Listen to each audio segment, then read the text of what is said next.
Bonjour à tous et bienvenue à la section 3.13 du cours électricité et magnétisme. On va parler ici de capacité équivalente. C'est une toute petite section, donc je pense que ça devrait se faire assez rapidement. Donc on veut calculer la capacité équivalente d'un système de condensateurs qui serait placé en série ou en parallèle. Un peu comme on avait fait avec les résistances, mais là on va le faire avec les condensateurs. Alors, commençons par des condensateurs en parallèle, placés comme ça. Je vous rappelle que des objets qui sont placés en parallèle, il faut que ça ait la même différence de potentiel à leur borne. Donc, ça va être le cas aussi pour les condensateurs. Aux bornes de mes condensateurs, ici, je vais avoir l'électromotance epsilon, qui va finalement faire en sorte que la différence de potentiel aux deux bornes des condensateurs, c'est la même. Je sais que Q égale à C delta V, c'est ma petite relation de condensateur qu'on utilise depuis que je vous les ai présentés à la section 2.8. Donc, j'utilise ça et je me dis, OK, comprenez ici que j'ai deux condensateurs. Donc, les deux condensateurs vont chacun accumuler des charges. Et l'idée, c'est de dire que la charge totale Q accumulée par l'ensemble de ces deux condensateurs, ben, ça va être tout simplement l'addition des deux. Ça va être la charge accumulée par le condensateur 1, que j'appelle Q1, plus la charge accumulée par le condensateur 2, que j'appelle Q2. Et là, j'applique cette équation-là, donc Q égale à C delta V. Donc Q1 devient C1 delta V1 et Q2 devient C2 delta V2. Mais puisqu'on a dit que delta V1 et delta V2, c'est la même chose parce qu'ils sont branchés en parallèle et que c'est équivalent à l'électromotance epsilon, mais vous voyez ici, delta V1, je le remplace par epsilon, delta V2, je le remplace par epsilon. Je peux mettre en évidence le epsilon, donc ça me donne Q égale à C1 plus C2 fois epsilon. Et donc ça, c'est ce qui va me permettre de trouver la capacité équivalente. Parce que mon but, c'est de remplacer ces deux condensateurs-là par un seul condensateur avec une capacité équivalente. Mais donc, si j'ai un seul condensateur, ben, il faut que la charge de ce seul condensateur-là soit égale à la capacité équivalente fois epsilon. Mais donc, nous, on vient de dire, comme ça ici, il faut que ce soit égal à C1 plus C2 fois epsilon. Donc, comprenez que le côté gauche de mon équation, ça, doit être égal au côté droit de mon équation, ça. Donc, je peux annuler, si vous voulez, epsilon de chaque côté de l'équation, ce qui me donne capacité équivalente, dans ce cas-ci, doit être égal à C1 plus C2. Donc, quand on a des condensateurs en parallèle, la capacité équivalente, c'est simplement l'addition directe des capacités des condensateurs individuels. Donc, comprenez que c'est la relation inverse de ce qu'on avait vu avec les résistances. Hein, les résistances en série, ça s'additionnait comme ça. Mais dans le cas des condensateurs, c'est les condensateurs en parallèle qui s'additionnent, tout simplement comme ça. Allons voir maintenant qu'est-ce qui se passe en série. Pour les condensateurs, c'est juste un petit peu plus compliqué, mais quand même, c'est pas si pire, là. Donc, comprenez que mes deux condensateurs en série ici, ben, c'est peut-être contre-intuitif, mais ils vont accumuler chacun la même quantité de charge totale. Pourquoi? Eh bien, c'est parce que la source qui est ici, hein, elle pompe des électrons. C'est ça que ça fait, une source. Hein? Ça donne de l'énergie aux électrons, ça les sépare, si vous voulez. Fait que naturellement, dans mon bout de fil noir là, qui part d'ici, qui traverse la source, puis qui arrive ici, il y avait naturellement des électrons présents dans ce circuit-là. Quand ma source pompe des électrons, ben c'est comme si ça prend des électrons dans la borne, dans la portion du haut, et ça les transfère dans la portion du bas. Fait que ce qui arrive, c'est que tu as un certain nombre d'électrons qui vont être en déficit en haut. C'est pour ça que cette plaque-là, qu'on appelle QH1, H, c'est pour la plaque du haut, là.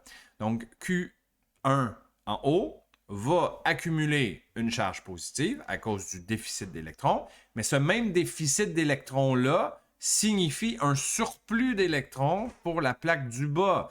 Donc, Q2 bas va avoir la même charge que Q1 en haut, mais de signe négatif.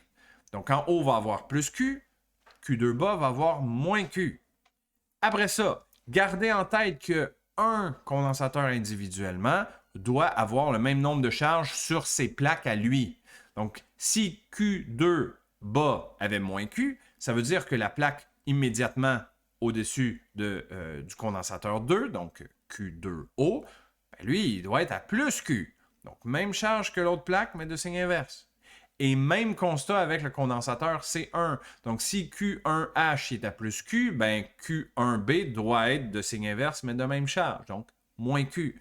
Ça fait que globalement, le petit bout de fil entre les deux condensateurs, en rouge, ben ça conserve une charge totale qui est nulle. Parce que dans ce petit bout de fil-là, tu as comme une portion des électrons qui sont partis de la plaque du bas et qui se sont accumulés dans la plaque du haut. C'est pour ça que Q1 bas est devenu en surplus d'électrons, donc négatif, tandis que la plaque du bas de mon circuit rouge, donc Q2H, ben lui, il est en déficit d'électrons, c'est pour ça qu'il est positif. Donc, un coup que vous avez compris tout ça, essentiellement, la conclusion importante ici à comprendre, c'est que le condensateur 1 va accumuler la même quantité de charge que le condensateur C2. C'est ça qu'il faut retenir. OK? Puis après ça, ben, étant donné qu'ils sont branchés en série, ben, tu sais que delta V1 aux bornes de C1 et delta V2 aux bornes de C2, si tu les additionnes ensemble, ça doit être égal à epsilon. Pourquoi? Ben, tu peux le démontrer tout simplement en faisant une loi des mailles de Kirchhoff. Donc, si tu pars d'ici, tu fais plus epsilon, moins delta V1, moins delta V2, égale à 0. Envoie les delta V d'un côté, puis tu te retrouves avec cette équation-là. OK? Donc, on a ça. Après ça, on vient d'expliquer que la charge aux bornes de chaque condensateur est la même, donc Q1C égale à Q2. Puis on va aussi utiliser la petite relation des condensateurs que j'utilise depuis longtemps, qui est ça ici, pour changer cette relation-là un petit peu. Là. Donc delta V1, je vais le remplacer par Q1 sur C1, que je fais ici. Delta V2, je le remplace par Q2 sur C2, que je fais ici, égal à epsilon. Et là, on sait que Q1 et Q2, c'est la même chose. Fait que vous voyez ici, j'ai laissé tomber le petit indice, là. C'est devenu tout simplement Q. Après ça, je vous rappelle qu'on veut remplacer ces deux condensateurs-là par un seul condensateur qui accumulerait la même quantité de charge que lui, c'est-à-dire une quantité de charge totale Q. Donc, si j'utilise ma relation de condensateur pour mon condensateur qui serait tout seul ici, ben, ça serait Q sur la capacité équivalente. Mais on a vu dans ma première expression que ça ici doit avoir une égalité epsilon égale à Q sur C1 plus Q sur C2. Donc ça veut dire que l'égalité à gauche ici de mon égal doit être égale ici à droite de mon signe égal. Donc, si je simplifie la petite charge Q de chaque côté de l'équation, je me retrouve avec ça ici. Donc 1 sur la capacité équivalente est égal à 1 sur C1 plus 1 sur C2. Et donc, ma capacité équivalente est égale à la somme de 1 sur CI exposant moins 1. Donc, encore une fois, ici aussi, c'est la relation inverse de ce qu'on avait vu avec les résistances. Quand les résistances étaient en parallèle, il fallait additionner leur inverse exposant moins 1. Mais quand les condensateurs sont en série, il faut additionner leur inverse exposant moins 1.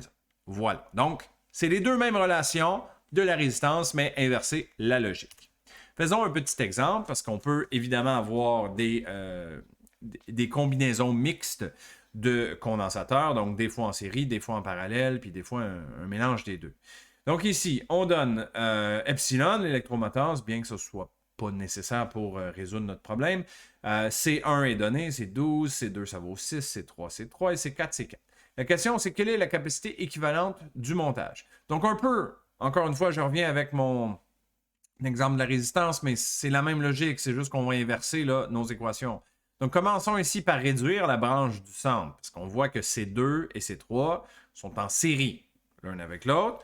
Donc première étape, je vais remplacer C2 et C3 par un seul condensateur qui combine 2 et 3. Je vais appeler ça C23. Donc 1 sur C23 est égal à 1 sur C2 plus 1 sur C3, parce qu'ils sont en série. Donc C23 exposant moins 1, ça va être un sixième plus un tiers. On isole C23, on n'oublie pas d'appliquer l'exposant moins 1 là, pour l'isoler. Puis on trouve C23 qui vaut 2 microampères. Parfait. Quand j'ai remplacé C2 et C3 par un seul condensateur, comprenez que C23 va être en parallèle avec C4. Donc, en parallèle, il faut juste les additionner directement. Donc, C23 combiné avec 4, je vais appeler ça C234, ben c'est C23 plus C4. parce que ces deux-là étaient en parallèle. Donc 2 plus 4, ça me donne 6 microfarads. Ensuite, quand j'aurai remplacé mes deux branches de droite par un seul, par C2, 3, 4, comprenez que C2, 3, 4, il va être rendu en série avec C1, parce qu'il va me rester juste une maille. Tu sais, je pars d'ici, je vais traverser C1, puis je vais traverser C2, 3, 4. C'est tout. Donc, je dois les combiner en série. Donc, c'est 1 sur capacité équivalente qui est égal à 1 sur C1 plus 1 sur C2, 3, 4. Je remplace les valeurs. Je n'oublie pas d'inverser à la fin. Donc, avec le petit exposant -1, je fais mon calcul et ça me donne 4 microfarads.